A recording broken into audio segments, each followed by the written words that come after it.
Okay guys, this is a website from Seagate, and here you can find out how much hard drive would you need for specific cameras, number of cameras, or frame rate, or per hours recording.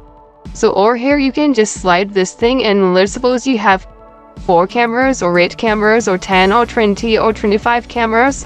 You can bring that to that level. Let's suppose I have 4 cameras installed.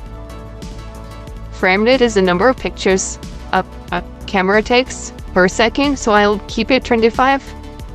Hours per day, I think I can put it 24 hours continuous recording, or maybe you can say there's only 14 to 15 hours of moment and the rest is no moment, so you save your hard drive. Number of days, I'll like to make 15, and resolution is 1080p 2 megapixel, and video quality either medium, other high. If I put medium and I select H.265 technology of latest encryption, then I'll need 531 GB of hard drive.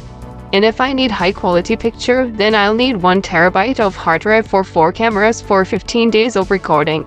So with these things you can play around, you can change the number of cameras and frames per second, also hours per day as per your choice. Number of days you can make 30 days. Resolution you can is dependent on your camera, and quality.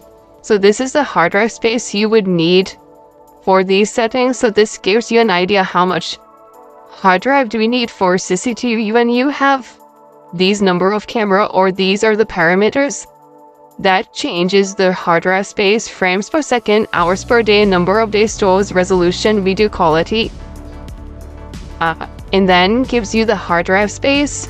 The more the better the things. Like I put 5 KB of all, like I put 8 megapixel camera or 4K, I would need 25 terabyte of hard drive, which is costly. So for cost saving, we need to reduce the settings and storage, so we'll get something in a more reasonable price. Thank you for watching.